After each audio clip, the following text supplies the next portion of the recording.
ಸ್ನೇಹಿತರೆ, ನೀವು stock market ಕಲಿಬೇಕಂತ ಇದ್ದೀರಾ? ಹೇಗೆ ಕಲಿಬೇಕು, ಹೇಗೆ ಎಂಟ್ರಿ ಕೊಡಬೇಕು ಅಂತ ಗೊತ್ತಾಗ್ತಾ ಇಲ್ವಾ?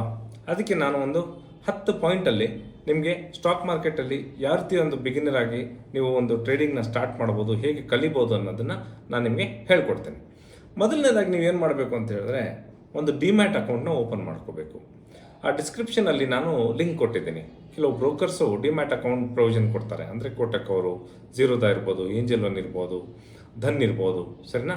ಅದ್ರಲ್ಲಿ ನಾನು ಲಿಂಕ್ ಕೊಟ್ಟಿರ್ತೇನೆ, ಸರಿನಾ? ಅದನ್ನು ನೀವು ಕ್ಲಿಕ್ ಮಾಡಿದ್ರೆ ಒಂದು ಡಿಮ್ಯಾಟ್ ಅಕೌಂಟ್ನ ತಾವು ಓಪನ್ ಮಾಡ್ಕೋಬೋದು. ನೆಕ್ಸ್ಟ್ ಏನು ಮಾಡಬೇಕು ಅಂತಂದರೆ, ಯಾವ ಫಾರ್ಮೆಟಲ್ಲಿ ಟ್ರೇಡಿಂಗ್ ಮಾಡಬೇಕು ನೀವು ಅದನ್ನು ನಾವು ತಿಳ್ಕೊಬೇಕು. 2ನೇ ಪಾಯಿಂಟು ಏನಿರ್ಬೋದು, ಅದರ ಇಂಟ್ರಾಡೇಲ್ ಮಾಡಬೇಕಾ, ಇಲ್ಲ ಸ್ವಿಂಗ್ ಟ್ರೇಡಿಂಗ್ ಮಾಡಬೇಕಾ, ಇಲ್ಲ ಆಪ್ಷನ್ ಟ್ರೇಡಿಂಗ್ ಮಾಡಬೇಕಾ, ಇಲ್ಲ ಫ್ಯೂಚರ್ಸ್ ಮಾಡಬೇಕಾ, ಅಥವಾ ಇನ್ವೆಸ್ಟ್ಮೆಂಟ್ ಮಾಡಬೇಕಾ, ಇದನ್ನು ಫಸ್ಟು ನೀವು ಡಿಸೈಡ್ ಮಾಡ್ಕೋಬೇಕು.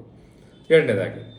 3ನೇದಾಗಿ ಏನು ಮಾಡಬೇಕಂತಂದರೆ, ಯಾವ ಸೆಗ್ಮೆಂಟಲ್ಲಿ ನೀವು ಟ್ರೇಡ್ ಮಾಡ್ತಿದ್ದೀರಾ, ಅಥವಾ ಸ್ವಿಂಗ್ ಮಾಡ್ತೀರಾ, ಅಥವಾ 8-10 ದಿನ ಇವತ್ತು ಟ್ರೇಡ್ ತೊಗೊಂಡು ಒಂದು 8-10 ದಿನ ಇಟ್ಕೊಂಡು ನೀವು ಮಾರಬೇಕಂತ ಇದ್ದೀರಾ, ಅಥವಾ ಟ್ರೇಡಿಂಗ್ ಮಾಡಬೇಕಂತ ಇದ್ದೀರಾ, ಆರ್ ಇಂಟ್ರಾಡೇ ಮಾಡಬೇಕಾ, ಅಲ್ಲ ಇವತ್ತೇ ತೊಗೊಂಡು ಇವತ್ತೇ ಮಾರಬೇಕಾ, ಇಲ್ಲಾಂದರೆ ಒಂದು ಲಾಂಗ್ ಟರ್ಮ್ ಇನ್ವೆಸ್ಟ್ಮೆಂಟಿಗೆ ಯೋಚನೆ ಮಾಡ್ತಾ ಇದ್ದೀರಾ, ಇದನ್ನು ನೀವು ಡಿಸೈಡ್ ಮಾಡ್ಕೋಬೇಕು.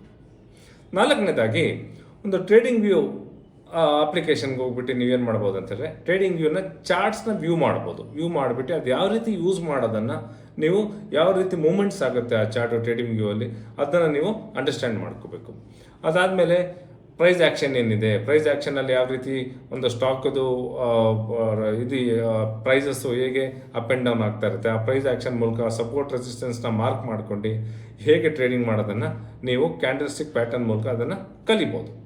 ನೆಕ್ಸ್ಟ್ ಏನು ಮಾಡಬೇಕು, 6ನೇ ಪಾಯಿಂಟ್, ಒಂದು ಇಂಡಿಕೇಟರ್ಸ್ನ ಯಾವ ರೀತಿ ಯೂಸ್ ಮಾಡಬೇಕು, RSI ಯಾವ ರೀತಿ ಯೂಸ್ ಮಾಡಬೇಕು, ಮೂವಿಂಗ್ ಅವರೇಜ್ ಯಾವ ರೀತಿ ಯೂಸ್ ಮಾಡಬೇಕು, MACD ಯಾವ ರೀತಿ ಯೂಸ್ ಮಾಡಬೇಕು, EMA ಯಾವ ರೀತಿ ಯೂಸ್ ಮಾಡಬೇಕು, ಇದನ್ನು ನೀವು ಕಲ್ತ್ಕೋಬೇಕು. ಮತ್ತು ಸೂಪರ್ ಟ್ರೆಂಡ್ ಯಾವ ರೀತಿಯಲ್ಲಿ ಹೋಗ್ತಾ ಇದೆ, ಹೇಗೆ ನಾವು ಟ್ರೆಂಡ್ನ ಅನಲೈಸ್ ಮಾಡಬೇಕು, ಇಲ್ಲ ಬೈ ಮಾಡಬೇಕಾ ಅಥವಾ ಸೆಲ್ಲಿಂಗ್ ಸೈಡ್ ಮಾಡಬೇಕಾ, ಅದನ್ನು ನೀವು ಗೊತ್ತು ಮಾಡ್ಕೋಬೇಕು. ನೆಕ್ಸ್ಟ್ ಏನು ಬರುತ್ತೆ, ರಿಸ್ಕ್ ಮ್ಯಾನೇಜ್ಮೆಂಟ್ ಬರುತ್ತೆ.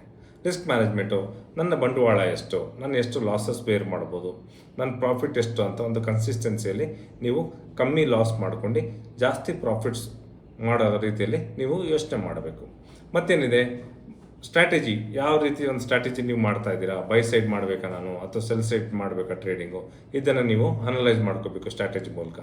ಮತ್ತು ಅದೇ ಸ್ಟ್ರಾಟಜಿ ನೀವೇನು ಕಲ್ತಿರ್ತೀರಾ ಇದನ್ನು ನೀವು ಮೊದಲು ಒಂದು ಪೇಪರ್ ಟ್ರೇಡಿಂಗಲ್ಲಿ ಒಂದು ಬ್ಯಾಕ್ ಟೆಸ್ಟ್ ಮಾಡಬೇಕು. ಯಾಕಂದರೆ ಹಣ ಮಾರ್ಕೆಟಲ್ಲಿ ಹಾಕೋಕ್ಕಿಂತ ಮುಂಚೆ ನೀವು ಒಂದು ಡೆಮೋ ಟ್ರೇಡಿಂಗ್ ಅಂತ ಬರುತ್ತೆ ಟ್ರೇಡಿಂಗ್ ವ್ಯೂ ಅಲ್ಲಿ. ಅದರಲ್ಲಿ ಏನಂದರೆ, ನೀವು ಪೇಪರ್ ಟ್ರೇಡ್ ಮಾಡಿಬಿಟ್ಟು ಅದರಲ್ಲಿ ಪ್ರಾಫಿಟ್ ಲಾಸ್ ಏನಾಗ್ತಾ ಇದೆ ಒಂದು ವಾರ, ಒಂದು ತಿಂಗಳು ನೀವು ಟೆಸ್ಟ್ ಮಾಡಿ, ನಿಮಗೆ ಪ್ರಾಫಿಟ್ ಅನ್ನಿಸ್ತಾ ಆವಾಗ ನೀವು ಇನಿಷಿಯಲ್ ನಿಮ್ದು ಕ್ಯಾಪಿಟಲ್ ಏನಿದೆ ಹಾಕ್ಬಿಟ್ಟು ನೀವು ಮಾಡ್ಬೋದು. ನೆಕ್ಸ್ಟು ಅದಾದಮೇಲೆ ಇಷ್ಟೆಲ್ಲ ಒಂದು ಕಲ್ತಾದ್ಮೇಲೆ ಒಂದು ನಿಮಗೆ ಒಂದು ಬ್ರೀಫ್ ಸ್ಟ್ರಕ್ಚರ್ ಸಿಕ್ಕಿದೆ.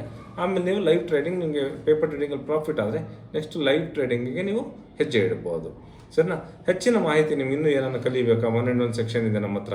ನೀವು ಬಂದು ಕಲಿಬೇಕಂದ್ರೆ ಡೈರೆಕ್ಟಾಗಿ ಬೆಂಗಳೂರಲ್ಲಿ ನಮ್ಮದು ಟ್ರೈನಿಂಗ್ ಇನ್ಸ್ಟಿಟ್ಯೂಟ್ ಇದೆ. ನೀವು ವಾಟ್ಸಪ್ ನಂಬರ್ ಕೊಟ್ಟಿದ್ವಿ, ನೀವು ಟೆಕ್ಸ್ಟ್ ಮಾಡಿ, ಚಾಟ್ ಮಾಡಿ, ಸರಿನಾ, ಬಂದು ನೀವು ಜಾಯ್ನ್ ಆಗಿ ಟ್ರೇಡಿಂಗು ಇನ್ನೂ ಚೆನ್ನಾಗಿ ಒಂದು ಕಲ್ತ್ಕೊಂಡು ಮಾಡ್ಬೋದು ಅಂತ ಹೇಳ್ತೇನೆ ನಾನು. ಥ್ಯಾಂಕ್ ಯು ಸ್ನೇಹಿತರೆ.